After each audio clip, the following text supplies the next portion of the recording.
Hi everyone. Today I'm going to talk about how to utilize the Spartan Race Course Map to help you strategize and plan for your race.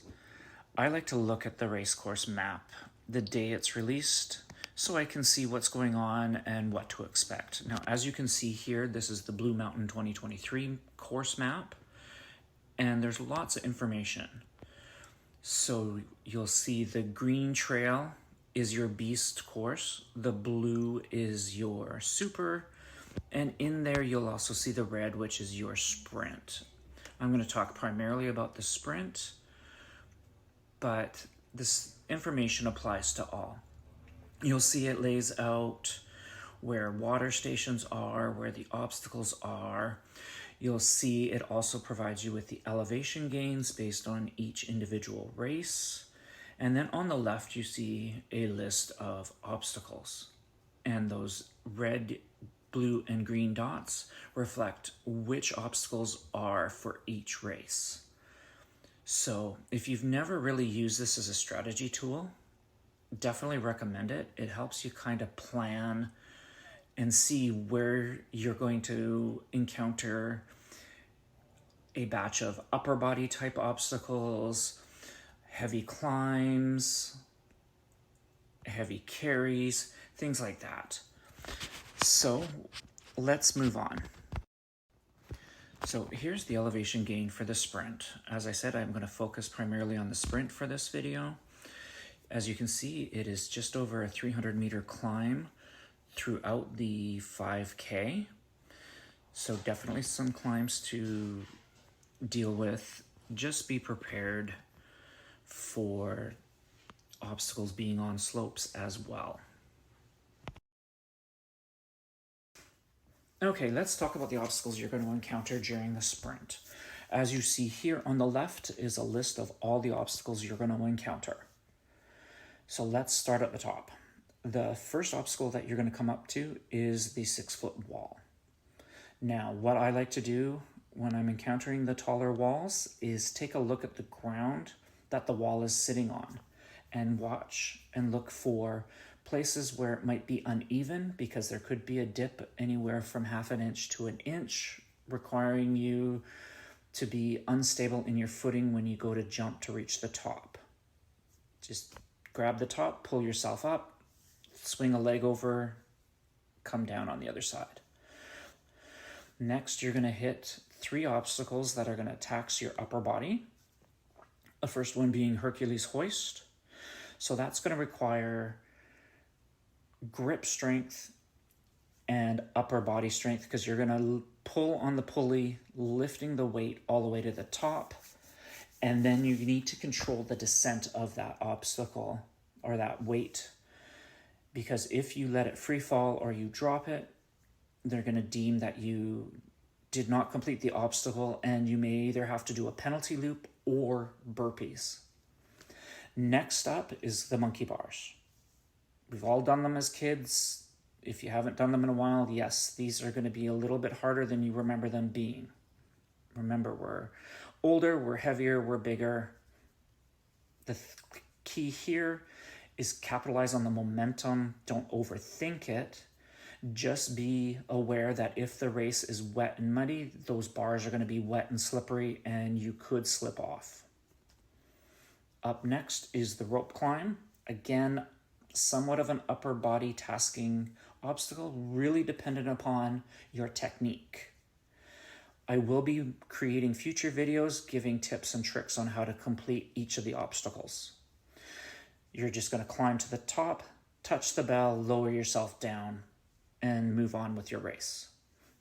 Then you're going to come on to Z-Wall. Now, Z-Wall consists of 4 or 5 panels configured in a Z formation, utilizing foot platforms and hand grips. You can't touch the sides or the middle of the obstacle or the top, so just be aware that this obstacle does get slippery when it's muddy and wet out. Inverted wall is your next one. Exactly like it sounds. This is going to be an angled wall that is going to angle out towards you when you approach it. You need to climb up and over it to complete the obstacle.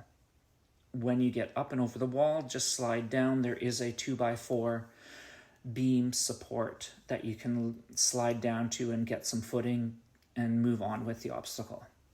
Then you're going to come up to the A-frame, which is just a giant cargo net. Self-explanatory, just climb the obstacle up one side, down the other. Next is going to be hurdles.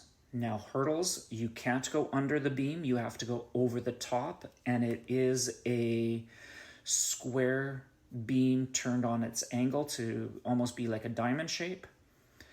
So again, look at the way the obstacle is placed. Look for those spots where the grounds may be level and appear a little bit higher to give you that little extra boost to get up and over. After that, you're going to come up to multi-rig. Now, multi-rig is set up with 3 rings, a straight pipe, and then another 3 rings, and you ring the bell at the end. So you want to capitalize on the momentum. You can't use your feet, and you want to use that momentum to help you transition from the ring to the bar and back to the ring. Next is going to be a couple of heavy carries. So your first one is going to be a sandbag carry.